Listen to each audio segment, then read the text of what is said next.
Coucou Chloé. Coucou. Alors Chloé, tu vas C'est normal. pouvoir tourner ton écran de l'autre côté. Super. Comme ça? C'est ça. Ok. Comment tu vas ma belle Chloé? Très bien, et toi? Mais ça va très très bien. Je suis très content de Moi aussi. te recevoir pour cette petite heure ensemble. Oui. Euh, alors Chloé, pour faire une petite introduction, je l'ai rencontrée lors d'un stage de communication animale par télépathie. C'était c'était il y a combien de temps? 3 ans, 4 ans, je ne sais plus. Il y a ouais, de bonnes années, là, je dirais bien. Deux, trois ans même, ouais. Je crois Ouais, bien. il y a 3 ans. Et puis cette rencontre, elle a été marquante pour moi et pour ma copine parce que on a tout de suite découvert quelqu'un qui était plein d'amour, débordant d'un amour pour la vie, pour les animaux bien sûr, pour les gens. On était une quinzaine ou une vingtaine, je sais plus, pendant le stage. Et surtout d'une d'une sagesse qui moi m'avait bouleversé parce que t'avais quel âge à l'époque déjà? Il y a 3 ans. Là, j'avais 19, 20 ans, je crois. Non, 19 ans, 18 ans. Je sais Ok. plus. Bah, de toute Et façon, j'ai 21 ans. C'était il y a 3 ans, oui, ça fait 18 ans, quoi. voilà, donc t'avais 18 ans et tu émanais une telle sagesse quand tu faisais tes communications, euh, quand tu transmettais les messages aux gens dans le stage qui était juste, touchant, percutant. Voilà, moi ça m'avait complètement bouleversé et du coup on a gardé ce lien, ce contact et je suis ravi de t'avoir parmi mes amis euh, et voilà. Alors c'est une petite introduction de ta personne, de qui tu es. Euh, je vais juste commencer par te demander bah, déjà, Chloé, qui es-tu? Qu'est-ce que tu fais? Même si j'en ai déjà dit un petit peu. Qu'est-ce que tu pratiques? Comment? Voilà. Déjà, on va commencer là-dessus. Ok. Eh bien, alors, je suis déjà Chloé Triboté, communicatrice animale, c'est-à-dire que je parle avec les animaux, en gros. Donc, c'est mon métier et je développe aussi également des soins énergétiques et vibratoires, donc déjà avec un peu le magnétisme et avec une technique dont on va parler juste après, qui est la RVF, qui est une super technique avec des diapasons et enfin, c'est super top. Et donc, le cœur de mon métier, quand même, c'est la communication animale où je vais me connecter d'âme à âme avec l'animal pour discuter avec lui et avoir à entendre ce qu'il a à dire. Donc, les animaux parlent très souvent de leurs humains et de la mission de vie qu'ils ont auprès d'eux pour les animaux domestiques et de tous les caractères, les comportements inadaptés par lesquels ils vont passer pour pouvoir vous montrer des choses sur vous. Voilà, globalement. Super. Absolument. Alors du coup, comment ça t'est venu, toi, la communication par télépathie avec les animaux? Est-ce que il y a eu un déclic? Est-ce qu'il s'est passé quelque chose dans ta vie?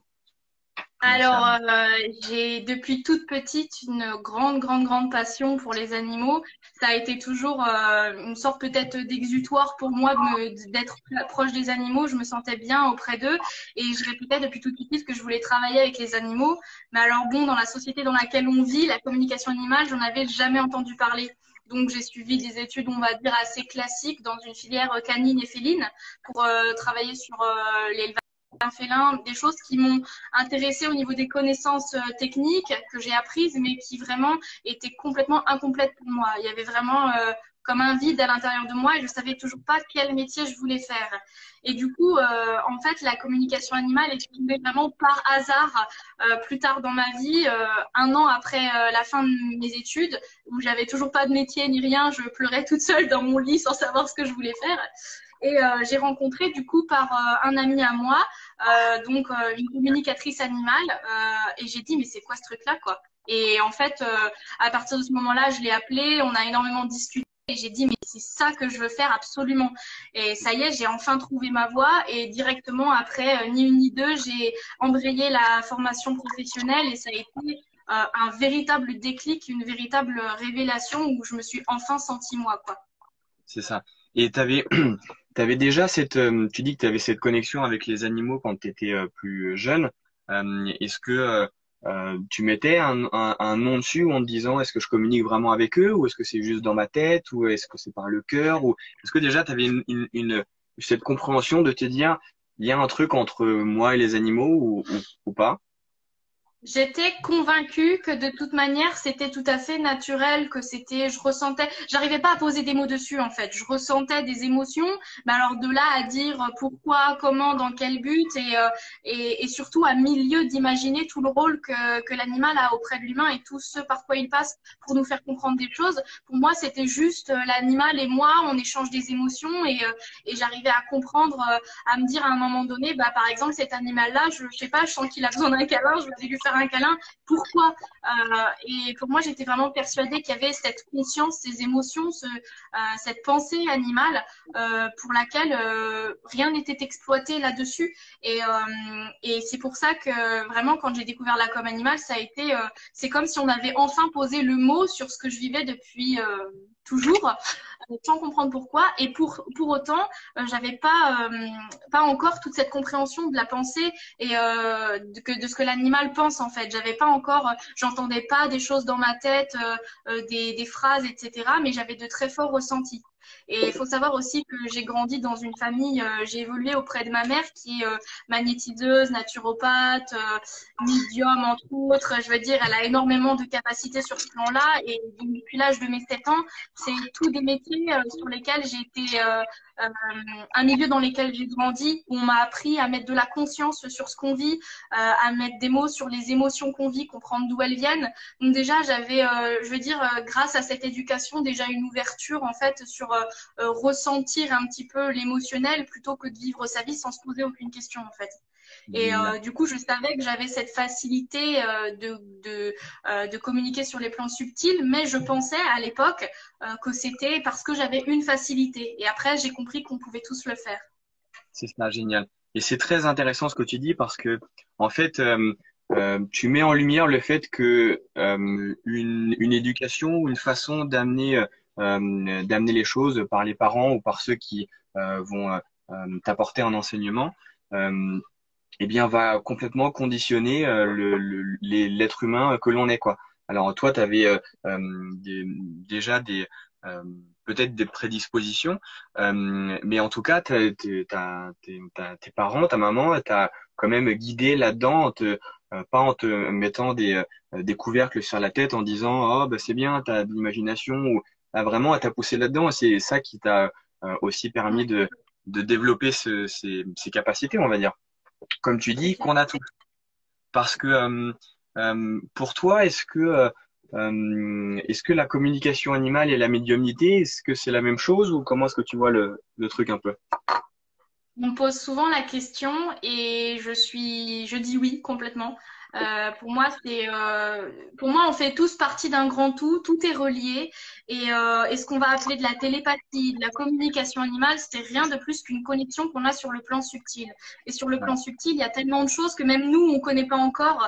Il y a les animaux, il y a les défunts, les guides, les anges, peu importe. Il y a même des pensées, des informations, des mémoires qui se baladent. Et encore, je dis ça, mais c'est selon de ce que je connais moi. Mais je veux dire, on n'a pas encore découvert, on n'a pas encore les moyens de découvrir tout ce qu'il y a sur ce côté subtil qui pourtant fait partie de notre monde, mais qu'on a pour la plupart les yeux fermés là-dessus. Mm, absolument. Ouais, c'est vrai. Mais est-ce que tu t'as remarqué parce qu'à un moment donné, tu me disais à partir du moment où on s'est rencontrés et puis ton évolution pendant ces 3 dernières années, où tu me disais que même plus tu pratiquais, plus tu avais des visions, des mots, des phrases, et puis ça avait franchi la barrière de la communication animale. C'est-à-dire que quand tu étais avec des amis ou des gens, des familles de la famille ou peu importe, eh bien, quand quelqu'un te parlait, tu avais des infos qui venaient. Tu peux nous en dire un peu plus par rapport à ça? C'est vrai ce que je dis ou pas déjà? Alors, ah oui, oui, complètement, complètement. En fait, ça a été un enchaînement de miracles, comme je les appelle, où au final, au début, quand j'ai commencé la communication animale, enfin le cursus, j'ai vu vraiment que ça mettait en pratique des choses qui étaient déjà à l'intérieur de moi. Et plus je le pratiquais, plus ça se développait.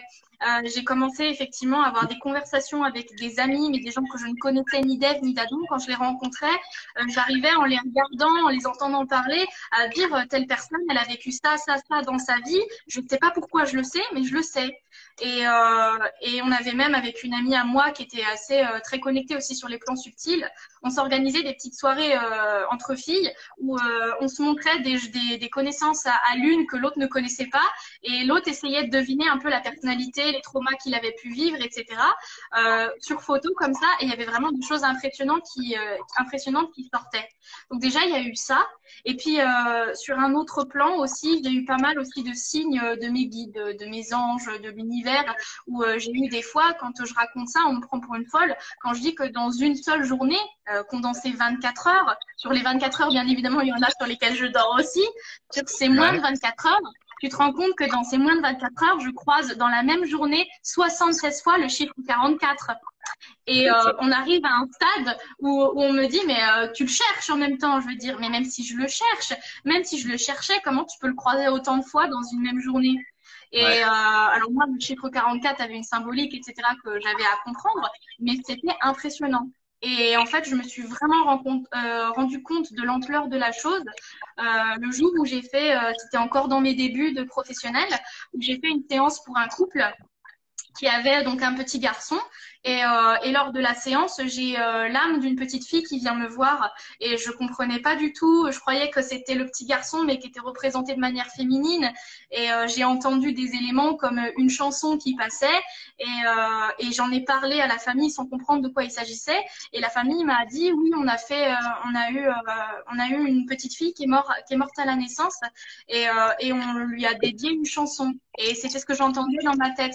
Et en fait, c'est à partir de ce moment-là où je me suis dit, mais en fait, c'est elle qui est venue me voir et qui a commencé à parler à la place du chien. Et de là, j'ai compris que je pouvais communiquer autant avec les défunts qu'avec les animaux, qu'avec tout ce qui nous environne, quoi. C'est incroyable. C'est absolument incroyable. Et en gros, quelque part, si c'est un peu comme un muscle, c'est-à-dire que plus tu pratiques, plus tu vas ouvrir ton canal de médiumnité et plus tu vas être à même d'entendre, de comprendre, de ressentir.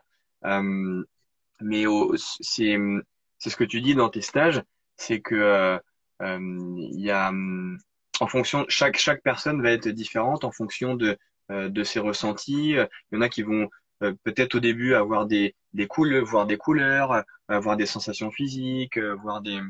Tu peux un peu développer par rapport à ça? En fait, sur le plan extrasensoriel, on a tous nos particularités. Il y en a effectivement qui vont venir au stage et en fait, il y a un exercice lors du stage que je donne. C'est un peu savoir au cours d'une méditation guidée qui va être un peu scénarisée.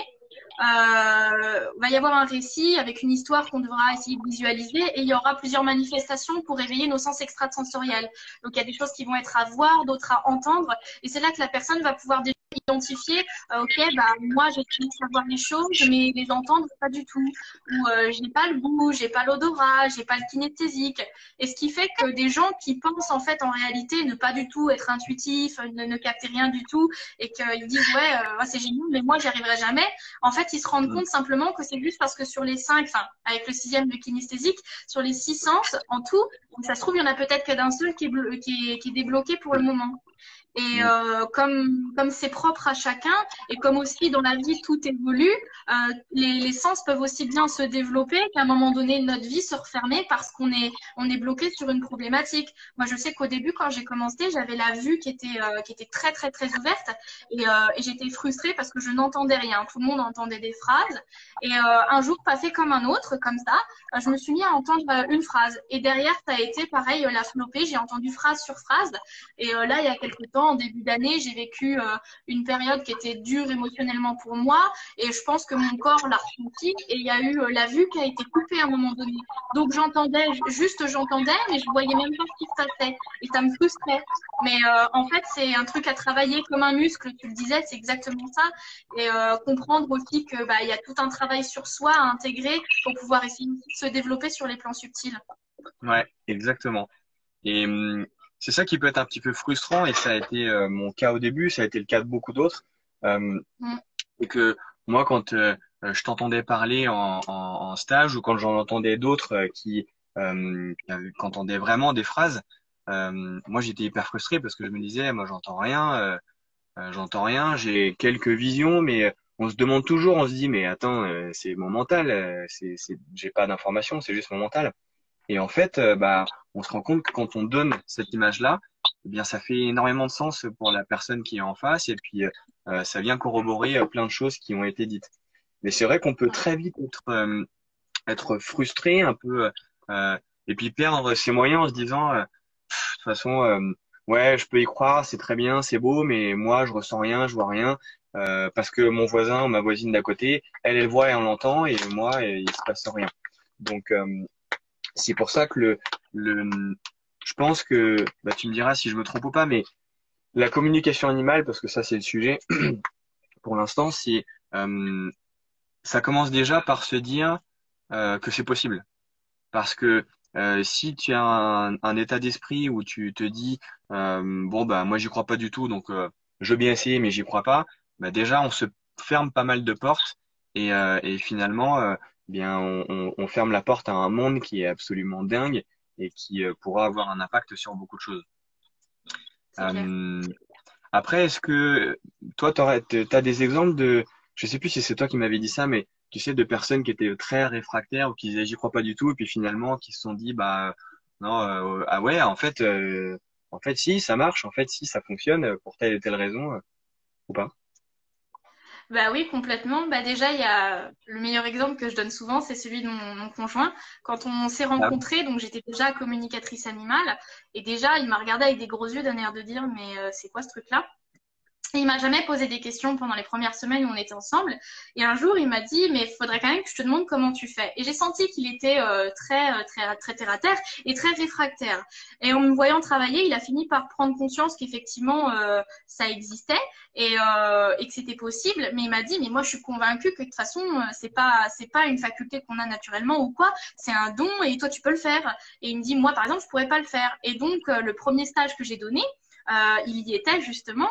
Et moi, je vais dire, mon épée Damoclès au-dessus de la tête, c'était de me dire au moins faites que mon copain ait une expérience et comprenne que effectivement il peut le faire parce qu'il était très sensitif sur ce point-là et il était très réfractaire. Et on était un petit groupe de, je crois, une douzaine de personnes pour le premier stage et il avait déjà dit depuis le début à tous les autres stagiaires, ouais, moi je suis sûre que ça existe, mais je vous le dis, j'y arriverai jamais. Et donc il avait déjà mis tout le monde au diapason et c'était absolument extraordinaire.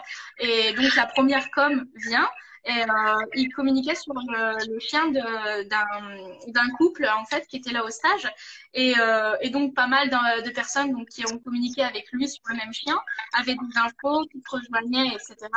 Et vient son moment à lui de parler. Il me dit mais moi je vous le dis voilà j'ai rien eu. Il me fait ouais si allez j'ai vu un gamin avec des moufles comme ça voilà et il a dit ça en rigolant. Et en fait, le couple en face, complètement décomposé, s'est dit, ben oui, mais en fait, ça fait 2 semaines qu'il y a notre petit garçon qui va chercher dans le placard les moufles pour demander à son père de jouer à la boxe. ouais, génial. Ouais, Et ça, c'est quelque chose qu'il pouvait pas savoir et il s'est retrouvé complètement abasourdi à se dire, mais qu'est-ce qui s'est passé, quoi? Qu'est-ce que j'ai fait? c'est ça. Et une ou 2 heures plus tard, il a fait une deuxième com et il a entendu le prénom Mireille, donc sur un autre chien ou un chat, je sais plus. Et pareil, l'humaine lui a dit, bah en fait, Mireille, c'est le prénom, en fait c'est mon oncle qui aurait dû s'appeler Mireille quand il est né. Et en fait, tout le monde l'appelait Mireille pour rigoler. Et j'étais très proche de mon oncle qui je crois, était décédé quelque temps avant. Enfin bref, et plein de trucs comme ça et qui savait pas forcément expliquer pourquoi, mais il s'est bien rendu compte à un moment donné qu'il pouvait pas tomber ces infos-là de nulle part, quoi. Je veux dire, ça venait forcément de quelque part. C'est ça. Et ce qui est quand même incroyable, c'est comme quoi le mental et les croyances, ça peut être vraiment très fort chez les gens. C'est que même ton compagnon qui te connaît, qui sait comment tu es, qui voit que tu en fais ton métier, mais même ça, eh bien, il y a au début encore ces barrières pour se dire, bah non, euh, ça va trop loin, ou alors c'est pas mon délire, euh, et du coup, c'est je pense que c'est bien parce que comme ça, on plante un petit peu des graines dans la tête de chacun et de chacune. Et j'ai un bon exemple aussi avec Héloïse, que tu connais et que tu as formé, qui Oui, fait oui. des super coms maintenant et qui tend à aller dans le cursus de professionnalisation. Euh, et je me souviens de la première fois que je lui ai parlé de communication animale par télépathie. Alors Héloïse, c'est quelqu'un elle est scientifique à la base, donc très terre à terre, très euh, dans des schémas très cartésiens. Et quand je lui ai parlé de ça il y a 3 ans, elle m'a regardé avec des grands yeux en me disant bah attends, c'est quoi ton délire? Et en me disant bon, j'entends ce que tu me dis, mais bon, voilà, moi j'ai un peu peur que ce soit, il y a beaucoup de charlatans, et puis tu sais, elle rebondit sur des trucs où je me dis bon ok, elle est pas encore prête. Et puis Mm. 2 ans Ah, plus tard, elle fait un stage avec toi et elle a pratiqué, elle a fait plus d'une trentaine de coms en moins d'un an pour l'entraînement quoi. Et puis elle arrive maintenant à avoir des choses qui sont vraiment où elle a des communications comme toi tu peux avoir vraiment des discussions verbales avec les animaux, avec la conscience des animaux. Donc c'est toujours très surprenant. Moi ça me surprend à chaque fois. Et je trouve ça vraiment génial. Mais alors du coup, on en revient un peu à cette question de se dire, on a un petit peu répondu déjà, mais c'est bien de remettre l'énergie là-dessus. C'est qui peut pratiquer et comment on peut pratiquer ça. tout le monde peut pratiquer en fait. On est tous capables de le faire.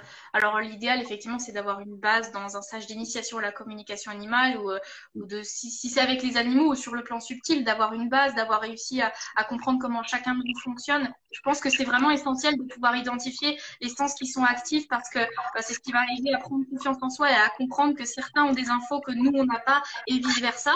Et Ouais. après, comment se développer? Bah, c'est simple, il y a 1000 façons de le faire. Il y a déjà la méditation qui, ça, et je le répéterai 1000 fois, et à 80% the élément qui va permettre de pouvoir se développer. Pourquoi? Parce que la méditation permet d'apaiser son rythme cardiaque et de se caler sur ce qu'on appelle les ondes alpha, sur lesquelles justement les animaux et tout le subtil, en fait, en quelque sorte, après, selon les étages, Mm. communiquent.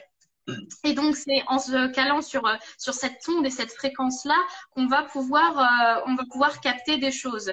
Donc, la méditation aide. Mais à côté de ça, si vous êtes quelqu'un qui ne respectez pas votre vie, votre corps, vos décisions, vous allez être quelqu'un qui naturellement va être peut-être avec beaucoup de blocages émotionnels, de problématiques, et peut-être qui naturellement va avoir des doutes sur lui-même, va avoir des difficultés à communiquer là-dessus.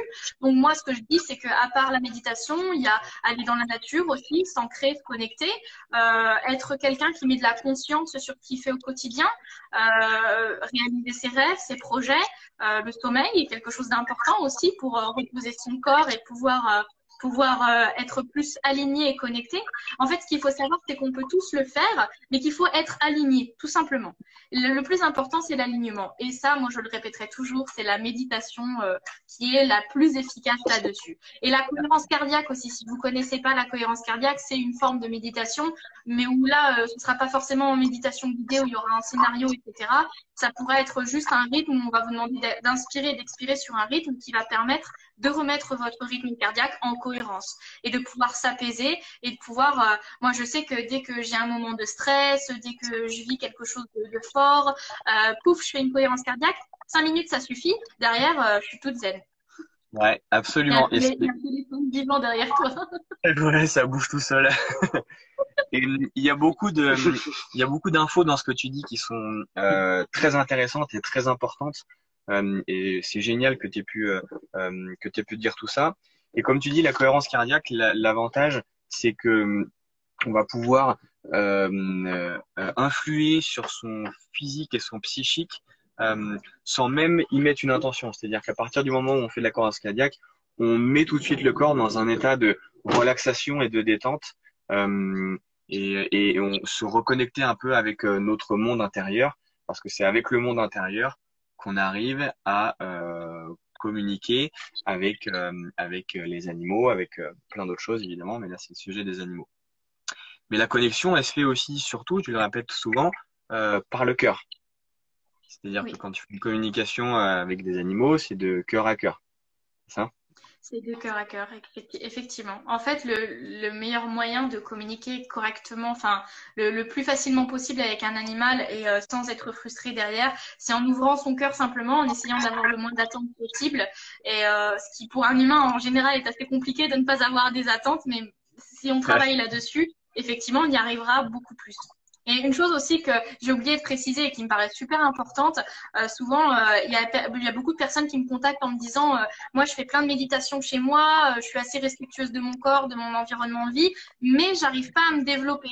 Et comme tout fonctionne dans l'univers, tout ce qu'on nourrit va évoluer. Ce qui veut dire, dans un certain sens aussi, que vous apprendrez à vitesse beaucoup plus grande et beaucoup plus puissante au sein d'un stage, justement, ou d'un atelier, ou dans un groupe d'amis, à plusieurs. L'énergie de groupe nous permet de nous porter beaucoup plus loin, permet vibratoirement de permettre beaucoup plus de miracles. Ce qui fait que quand on est tout seul chez soi dans sa chambre à regarder des livres de comme animal, c'est pas impossible, pas du tout. C'est juste que ça va être beaucoup plus facile en le faisant avec d'autres personnes, en ayant des retours, ça permet en tout cas de prendre confiance en soi et par conséquent d'avoir moins de blocage pour communiquer. Absolument. Et je confirme, moi, des stages de com, j'en ai fait deux. Bah, un avec la même formatrice que tu as eu et puis un deuxième avec toi. Et c'est clair et net que la pratique dans un stage, dans un groupe, crée une espèce d'harmonie. On peut parler de vibration, de connexion. Et, et en plus, comme tu dis, on a des retours. Donc on a des confirmations, on n'est pas tout seul dans sa tête en se disant, OK, est-ce que c'est juste ce que je dis ou est-ce que je suis pas en train de raconter n'importe quoi? Parce que parfois on peut avoir des infos qui sont un peu, on se dit mais je peux pas dire ça, je peux pas écrire ça parce que c'est un peu trop. Enfin, le mental est complètement dans l'analyse une fois qu'on envoie l'info et puis et du coup on pourrait se freiner. Et c'est ce que tu dis toujours dans tes stages, c'est que quand on travaille sur la communication par télépathie, eh bien, il faut tout noter. Tous les ressentis, ce que l'on voit, ce que l'on ressent, ce qui est juste, pas juste, on met le mental de côté, on note tout sur un papier, et puis ensuite, bah, on voit avec les personnes, la personne concernée, si ça parle, si ça parle pas, ou si il y a eu des petites interférences. Mais c'est très très très très juste ce que tu dis. Euh, Vas-y. Non, je disais, en fait, il faut savoir aussi que ça passe par nos propres codes. Donc, souvent, c'est des choses qu'on connaît et on se dit qu'on a tendance à délirer. Moi, je sais justement au stage qu'on avait fait avec toi à Paris, il y avait un gars justement au stage qui avait plein d'infos, si tu te rappelles bien, Oui, oui. avec des infos du style Star Wars, je crois. Et du coup, il se disait, mais je délire complètement, alors que pas du tout. Ça passait par ses codes à lui, ses croyances en lui, mais les infos dans le fond, en fait, étaient très justes. C'est juste qu'elles étaient visualisées et métaphorisé dans l'univers de Star Wars parce que pour lui c'était quelque chose qu'il connaissait quoi. Et Ouais, ça c'était excellent. c'est vrai, c'est drôle et c'est marrant parce que ça marche pour toutes les pratiques médiumniques où on fait travailler sa médiumnité. C'est que peu importe le médium que vous allez entendre ou le communicateur animalier ou les infos qu'on va vous donner, ce sera toujours des infos qui passeront par le filtre de cette personne. Donc, c'est pour ça que Oui, il faut toujours bien pas prendre toujours au pied de la lettre ce qui est raconté parce que bah, ça passe, comme tu dis, par les croyances de la personne en question, par ses expériences, par plein de choses. Mais c'est, comme tu dis, souvent des infos qui sont de toute façon, il y a les infos sont justes et finalement on arrive à les recouper et puis créer vraiment pas mal d'informations et de justesse dans ce qui se dit. c'est clair. Je voulais te demander aussi, quand, euh, quand on fait appel à toi pour faire une comme animal, est-ce que tu peux le faire, est-ce que tu le fais à distance? Est-ce qu'il faut que tu sois en présentiel? Est-ce que les deux fonctionnent? Comment? Alors, les deux fonctionnent. Je fais beaucoup à distance surtout. Moi, je suis sur Dijon de base, donc j'ai bientôt là, à la fin du confinement, je vais avoir un cabinet. Donc, je pourrais de plus en plus accueillir les gens au cabinet pour ceux qui peuvent, ou je fais à domicile sur Dijon et alentour quand c'est proche. Mais sinon, la plupart du temps, je fais du à distance. Il faut savoir que dans l'univers, comme tout est énergie, qu'on fasse le travail à distance ou en présentiel, c'est exactement la même chose. Le travail est le même, à la seule différence que l'échange avec l'humain va se faire par téléphone. Voilà, tout simplement. Absolument. Et tu as besoin de quoi pour faire une com? Alors, j'ai besoin de quelques infos de base du style le nom de l'animal, son âge, son lieu de vie, le prénom des humains, parce que souvent dans un foyer où il y a 5 humains, et ben souvent l'animal il est comment dire en mission de vie avec un humain. Donc, faut que j'arrive si jamais j'ai des prénoms à associer ou si j'ai une description de son humain que j'arrive à recaler qui est qui. Donc, c'est assez important par rapport à ça. Moi, l'info que je demande en plus, mais c'est propre à moi, c'est si l'animal est stérilisé. C'est une question souvent qu'on me dit pourquoi, mais c'est tout bête en fait. C'est que comme on est aussi en résonance avec les gens et les consultants, les animaux qu'on va attirer à soi, on va attirer les mêmes problématiques. Et j'ai remarqué donc au cours de ma formation qu'effectivement, les animaux qui n'étaient pas stérilisés et qui n'avaient pas de relations sexuelles, pour la plupart, des fois, ça peut se manifester sous forme de douleurs physiques, etc. Nous, chez les humains, ça va se manifester sous forme de frustration. Et eux, la frustration va être réellement physique. Donc, on a réellement des animaux qui sont pas stérilisés et qui ont d'énormes douleurs. Et il faut savoir que moi, je suis quelqu'un qui a des gros problèmes gynécologiques dans ma lignée familiale, etc. Et ce qui fait que dès que je me connecte avec un animal qui a des douleurs sur l'appareil génital, je suis pris d'énormes douleurs, donc je le ressens directement. Donc ça, je le demande en amont. J'aime bien savoir si je vais me prendre une grosse décharge ou pas. Et puis, la photo de l'animal, bien évidemment. La photo de l'animal, alors il faut qu'il soit seul sur la photo, qu'on puisse le voir en entier, qu'il n'y a pas juste la tête, mais que je puisse bien capter son regard aussi, que la photo soit pas sombre, pas floue, enfin voilà quoi. Une photo bien, quoi. Pourquoi tu veux une photo nette de l'animal? Parce que qu'est-ce qui se passe toi quand tu te projettes et tu te connectes à lui? T'as besoin de voir son image et de voir que tu te trompes pas d'animal? C'est ça. Il y a pas mal de personnes qui fonctionnent, par exemple, en touchant la photo ou en touchant l'animal. Des fois, ça marche parce qu'il y a des personnes qui vont être très ouvertes sur le plan tactile. Moi, c'est Ouais. très visuel. Là, pour la plupart des gens, c'est très visuel. En fait, quand je communique avec un animal, je l'accueille vers moi. Je le fais venir, je l'invite à venir vers moi. Donc, j'ai cette visualisation où je le fais venir dans ce que j'appelle mon espace intérieur, mon refuge intérieur, dans lequel j'accueille les animaux pour communiquer avec eux.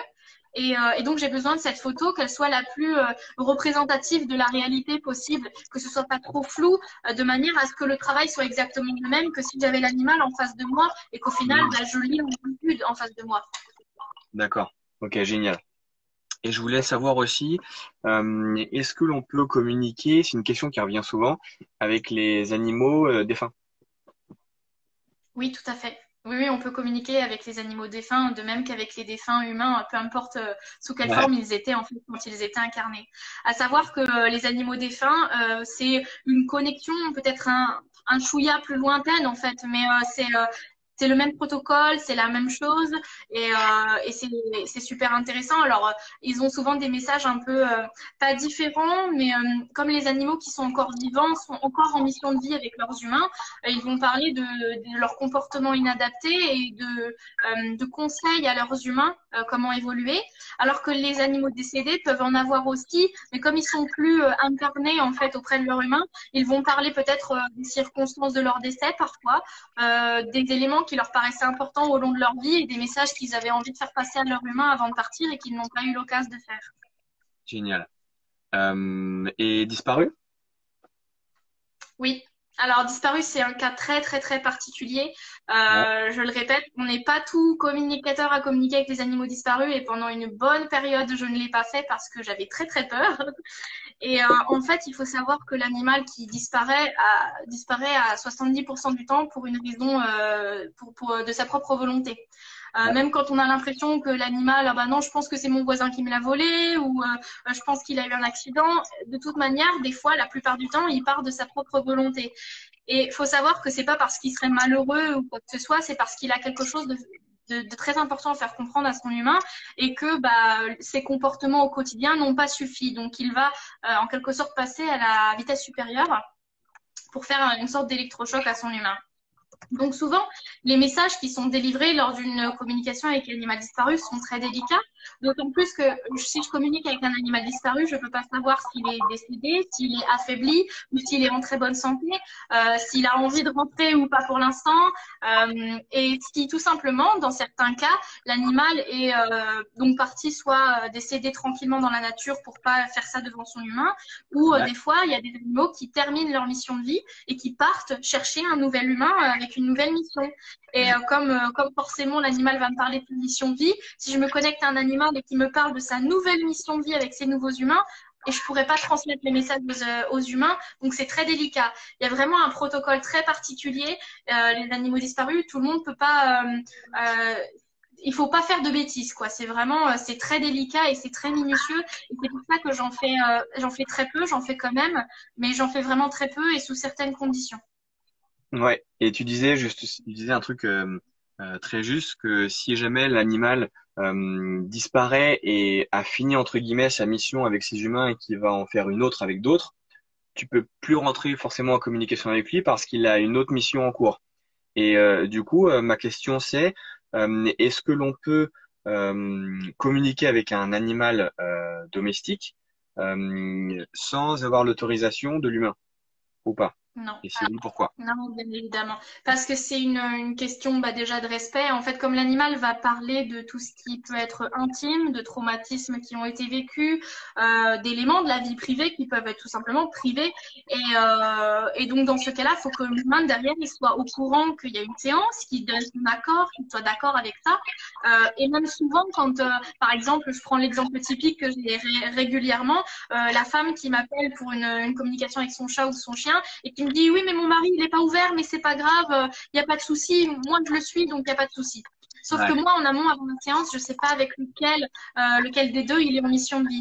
Et si c'est avec son mari, il faut que le mari il donne son accord pour pouvoir faire la communication. Parce que déjà et d'une, effectivement, les infos peuvent être privées. Et dans un deuxième temps, forcément, l'animal, il est là pour nous guider et nous accompagner. Donc, il va nous conseiller de mettre en place des choses pour notre bien-être intérieur. Et si les choses ne sont pas mises en place, la mission de vie de l'animal, ben, elle n'a plus aucun intérêt parce que le message n'a pas été entendu et mis en place. Donc, l'animal peut développer des mal-être intérieurs, des comportements inadaptés encore plus importants. Et ça, c'est pas du tout mon travail. C'est pas du tout mon travail. Absolument.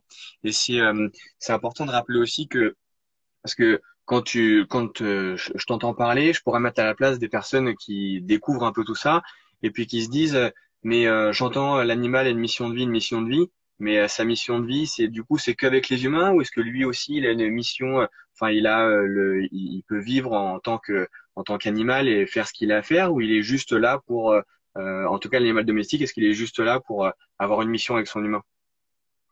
En fait, c'est comme nous, c'est-à-dire que nous-mêmes, on a des missions de vie. Alors, on peut appeler ça une mission de vie ou une raison d'être, une raison d'incarnation. Quand on s'incarne dans la matière, on a une raison d'exister, une motivation, un accomplissement à faire au cours de notre vie.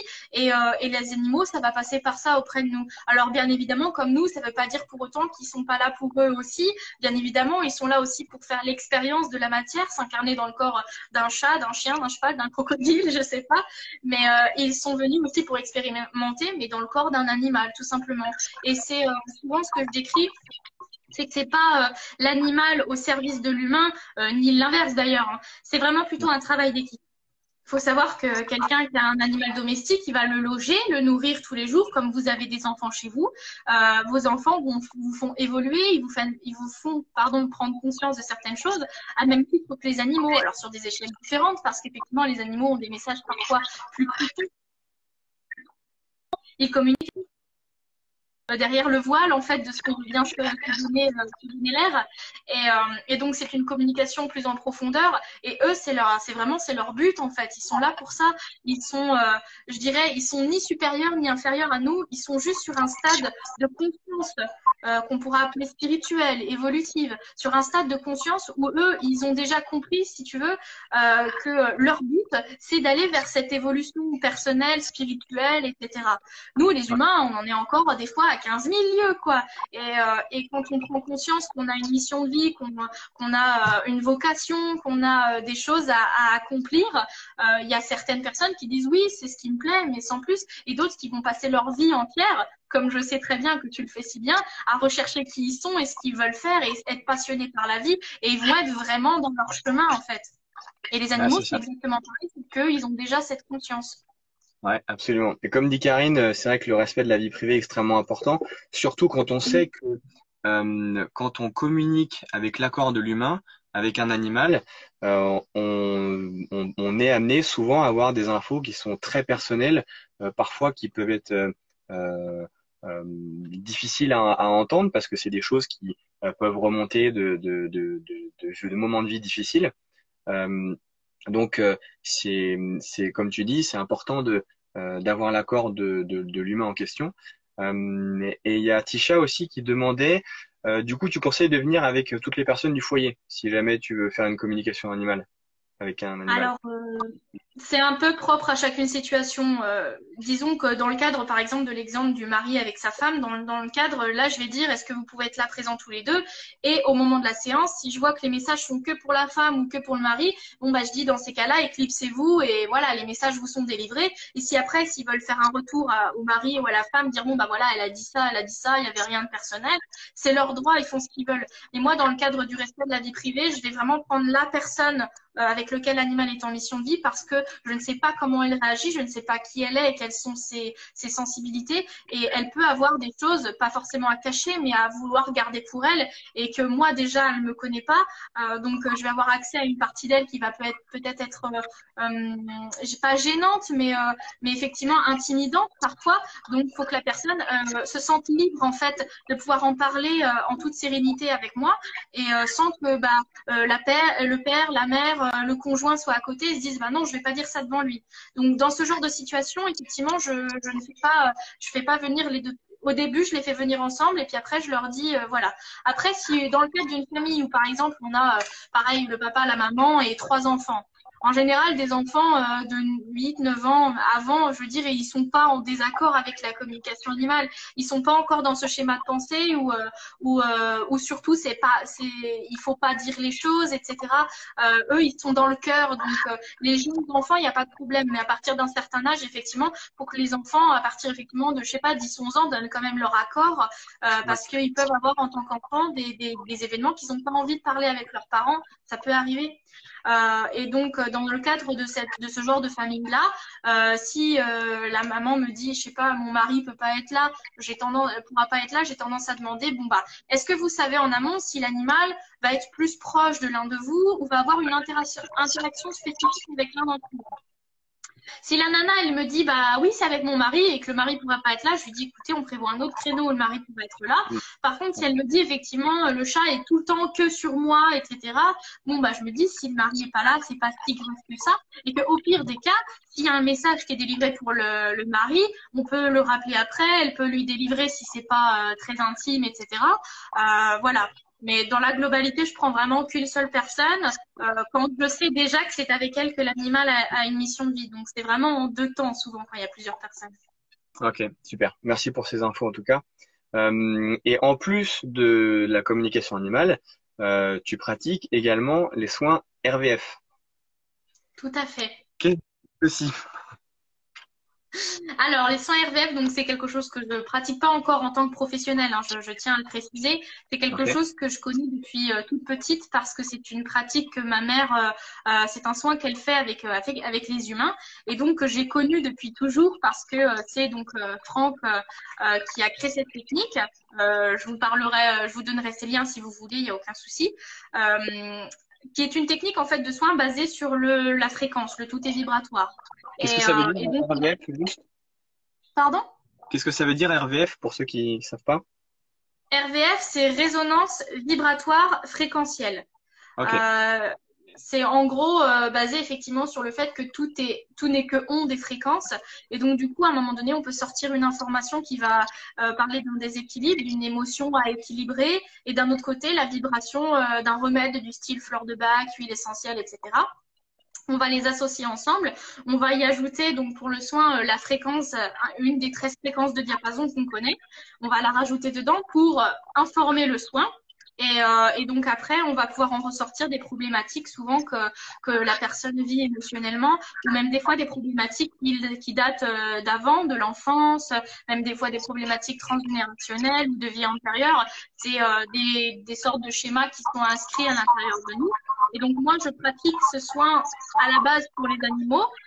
Parce que forcément, comme l'animal est en résonance aussi avec son humain, toutes les problématiques qui vont ressortir sur le soin vont parler en fait de l'humain. C'est comme si je faisais le soin à l'humain, parce que l'animal va en quelque sorte copier ces problématiques. Sauf que moi, mon but dans un premier temps, c'est de pouvoir alléger en quelque sorte l'animal. Parce que j'ai pris conscience qu'effectivement, les animaux sont tout à fait conscients qu'ils absorbent nos mots, nos émotions, etc. Mais ça ne nous empêche pas de pouvoir les aider. On ne pourra jamais leur dire ne le fais plus. J'ai un symptôme, mon chat va l'absorber. Non, non, mais te rends pas malade. J'ai pas envie que tu te rendes malade pour moi. Mais l'animal, il s'en fout. Lui, il est là pour ça. Donc, il va quand même le faire. Mais on peut mettre effectivement des choses en place comme des soins énergétiques, des soins RVF, pour pouvoir leur permettre d'alléger ce poids en quelque sorte qu'ils prennent volontairement pour nous soulager. D'accord. Alors, qu'on comprenne bien, le soin RVF, en gros, pour résumer, comment ça fonctionne, c'est que là, tu le fais pour l'instant sur les animaux. J'ai eu la chance de l'expérimenter, donc tu l'as fait sur un humain. C'était assez dingue d'ailleurs.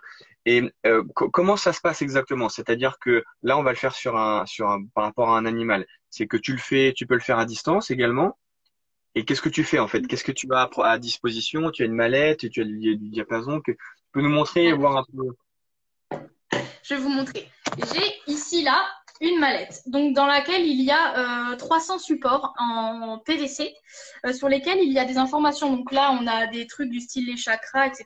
Ce qui est intéressant à comprendre, c'est qu'on a donc sur chaque support une petite sensibilité, une émotion. Donc il y a abandon, trahison, plein de trucs comme ça, dépression, etc. Tout ça, c'est ce qu'on appelle des sensibilités. Et en fait, dans le cœur du soin, ce que je vais faire, c'est que je vais donc aller chercher, c'est basé sur le test du pouls, en fait. On va prendre le pouls, et le pouls qui est directement relié à l'inconscient lorsqu'on va passer devant les supports, comme ça, clac, il va réagir d'un coup au support qui est le plus important à travailler à l'instant T. Et du coup, on va aller chercher donc un support, un déséquilibre, et on va faire exactement la même chose avec le remède. Avec toujours le déséquilibre dans la main, on va aller chercher le remède, et l'inconscient, le pouls, va nous donner le remède qui est le plus efficace en quelque sorte pour équilibrer le déséquilibre qu'on aura tiré juste avant. Et pareil pour les 13 fréquences de diapason, j'ai 13 supports en PVC où je passe devant et l'inconscient réagit à la fréquence de diapason qui est la plus adaptée pour pouvoir effectuer le soin.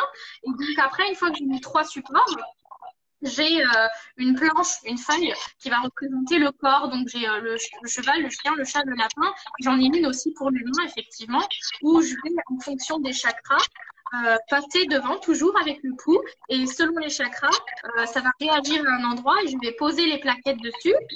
Je prends mon petit diapason et je diapasonne le soin. Ok, et super. Donc, Pardon, vas-y. En fait, ça permet de travailler, si tu veux, sur tous les corps physique, éthérique, astral, etc. Tout ce qui existe. Il faut savoir qu'on a des informations qui sont bloquées sur le corps physique, mais il y a des informations qui sont aussi en déséquilibre sur les différents corps. Et c'est ça qui est super intéressant à travailler, c'est que selon, en fait, c'est votre inconscient, l'inconscient du consultant, il va me dire directement qu'il va aller travailler directement à l'endroit où il y a besoin de travailler. Moi, je ne suis pas, je suis juste celui qui actionne le diapason en quelque sorte. Je fais rien de plus, c'est le corps qui dit tout et moi je n'ai rien à interpréter. Et c'est ça que je trouve super chouette dans cette technique, c'est que à l'heure actuelle, je ne connais aucune technique qui soit autant en respect de la personne. Parce que quand on a un déséquilibre, par exemple, je donne un exemple pour les en naturopathie, par exemple, tu as un déséquilibre, mettons, au foie, par exemple. Avec tes connaissances de naturopathie, tu vas dire, bon, bah, moi, je vais te donner du desmodium pour pouvoir équilibrer ton foie, pardon. Sauf qu'à l'instant T, peut-être que la personne, le corps va demander, je sais pas, par exemple, de l'eau de tilleul. Et ça, tu le sais pas si tu le demandes pas au corps. Et c'est ça que je trouve chouette dans cette technique, c'est qu'au lieu d'interpréter, tu demandes. C'est ça. Et toi, tu as une mallette de 300 petites cartes avec des mots inscrits dessus, mais il en existe des centaines et des centaines. Toi, tu as juste le premier niveau, on va dire. C'est ça. Je disais des bêtises d'ailleurs, c'est pas 300, c'était 200. En fait, il y a la petite mallette, donc 200 supports, et il y a une grosse mallette avec 1000 supports, si je me rappelle bien. C'est 1000 Ok. supports où tu as plein d'autres trucs, tu as des phobies, des méridiens, on peut travailler sur tellement C'est de très choses en fait. ouais. C'est super intéressant. Donc, on peut travailler en précision sur les mots MAUX l'animal ou de la personne en question. Donc, ça, c'est vraiment top. Euh, il nous reste une petite dizaine de minutes. Je voulais, avant de répondre à certaines questions, je voulais savoir si est-ce que tu organises des stages, des retraites, est-ce que tu as comment on peut te contacter, est-ce que tu pratiques encore pendant le confinement, tout ça, tout ça. Alors, je pratique encore pendant le confinement à distance. Alors, à un rythme beaucoup plus réduit, mais je pratique encore. Les stages, par contre, effectivement, je ne les pratique plus pendant le confinement. Mais Mm. effectivement, il y a tout plein de stages qui sont prévus tout au long de l'année. J'essaye un maximum de me déplacer partout en France, là où on me le demande. Je suis principalement, il y en a un tous les 3 mois, par exemple, de stage à Dijon, parce que là, c'est là où j'ai pas à me déplacer, donc j'ai pas mal de gens qui s'y inscrivent. Mais je vais aussi partout. Je suis allée à Strasbourg, je vais bientôt en Bretagne, je suis allée près de Paris justement. Et en fait, je me déplace un peu partout là où on me demande. Et donc toutes les dates sont répertoriées sur mon site internet. Il y a un onglet stage où je répertorie au jour le jour les nouvelles dates qui arrivent avec le nombre de places qui restent. Et donc c'est des petits groupes d'une dizaine de personnes à chaque fois. Et donc, tout est sur mon site internet. Alors, bien évidemment, pour l'instant, c'est un peu en pause parce que j'ai eu certains stages qui sont annulés à cause du confinement. Donc, dès la fin du confinement, je vais réorganiser des stages, mais ceux qui ont déjà été annulés, quoi, en priorité. C'est ça. Ok. Voilà. Super. De toute façon, je mettrai toutes les infos te concernant dans la barre de description. J'avais noté des questions qui avaient été posées en amont, mais finalement, t'y as répondu pendant ce live. Euh, Est-ce que si vous avez d'autres questions, ben, n'hésitez pas à les poser, comme ça on pourra les poser en direct à Chloé. Je vais remonter un peu le fil, j'en ai vu une ou deux que j'ai raté. Et puis pour les autres, s'il y a des questions pour plus tard, eh bien j'y répondrai en commentaire. Euh, et je ne te vois plus. Ah si, c'est bon, je te vois. Il y a une question qui disait, dans les messages d'un animal décédé auquel il est resté dans la maison où il a vécu avec la personne qu'il a choisie, néanmoins, le couple s'est séparé. Comment savoir et faire la com? J'ai pas trop compris. Attends, j'ai le message devant les yeux, je vais le lire. Dans les messages d'un animal décédé auquel il est resté dans la maison où il a vécu. Ah, d'accord. Néanmoins, le couple s'est séparé. Ben, comment savoir et faire la com, s'il te plaît? En fait, c'est la personne avec laquelle il était en mission de vie. Après, comme effectivement il est décédé,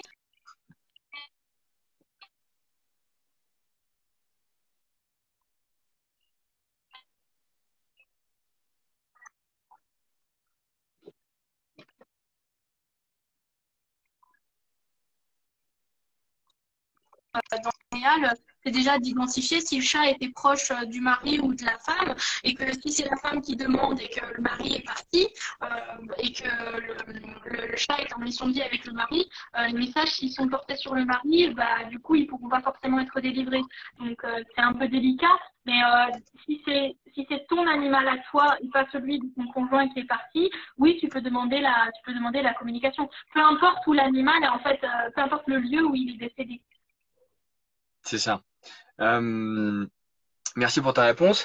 Il y a quelqu'un j'ai loupé le nom, désolé, qui demandait où est-ce que tu t'étais formé en RVF? Je me suis formée, en fait, je suis pas formée, je me suis formée en quelque sorte sur le terrain, en fait, au fil du temps. J'ai pas encore fait les cursus techniques, etc., même si je les connais un petit peu. C'est auprès de Franck Gilbert qui a créé la technique. Faut vous trouver sur Internet, il a un site qui s'appelle l'Étoile de Sophia. On mettra le- Et donc, il a créé cette technique. Voilà. Et donc, ma mère, qui est praticienne 10-15 ans, je crois, maintenant, un truc dans le genre. Et ben, elle a pratiqué cette technique dans les premiers lorsque la technique est sortie. Donc, c'est une technique que j'ai un peu vue tous les jours de ma vie et auquel je savais déjà m'en servir, on dirait, disons à 50% avant même de me lancer dedans. Et du coup, lui, il m'a vendu une mallette et je vais bientôt faire quand même les modules, je pense, techniques pour avoir quand même comment dire, les bases que j'ai envie d'aller chercher. Mais effectivement, je suis pas officiellement formée, quoi. D'accord, ok. Merci. Il y a Candice qui demande quand est-ce que tu viens dans le sud. Bah, quand est-ce que tu viens J'en dans ai le un. sud? J'en ai Attends, un dans le sud. J'ai un stage à Montpellier en juillet. Et bah, il reste des places. Hein. J'ai des stages. J'ai plus, ça doit être le 14 quelque chose. C'est au milieu du mois. Ou le 18, je sais plus. J'ai 2 stages en juillet normalement. J'en ai un à Dijon et un à Montpellier. Et donc oui, et j'ai beaucoup, beaucoup, beaucoup de demandes dans le sud. Et d'ailleurs, c'est une région qui est très fort dans mon cœur. Donc dès que j'ai l'occasion d'y aller, je suis ravie de pouvoir y aller. Et donc j'ai le plaisir de pouvoir faire un stage sur Montpellier. Donc, il y a il y a l'inscription possible dans mon site internet. Hein. De toute façon, il y a les dates qui sont répertoriées. Il y a le petit bouton s'inscrire. Tu cliques sur le bouton s'inscrire. Il y a la On va fiche tout mettre dans d'inscription la qui apparaît description. en PDF. Il suffit de l'imprimer et de la renvoyer. Parfait. Clémentine qui dit, est-ce que tu as un livre à conseiller sur le magnétisme? Alors, très honnêtement, j'ai lu aucun livre sur le magnétisme. J'ai lu un livre en communication animale, c'est tout. Mais sur le magnétisme, j'en ai lu aucun. Donc, je pourrais malheureusement pas te conseiller de livre. Je suis pas assez calée sur la chose, quoi. Ça marche. Marie qui dit, est-ce que c'est Marie qui dit ça? Oui. Est-ce que tu vas apprendre à communiquer avec les animaux disparus? On l'a un peu déjà dit dans tes ateliers. C'est-à-dire que bah, une fois que tu t'ouvres à la communication animale, eh bien, tu communiques avec les animaux, défunts, pas défunts, les humains, défunts, pas défunts. C'est le canal de médiumnité, c'est le même. Hein. On est d'accord, oui.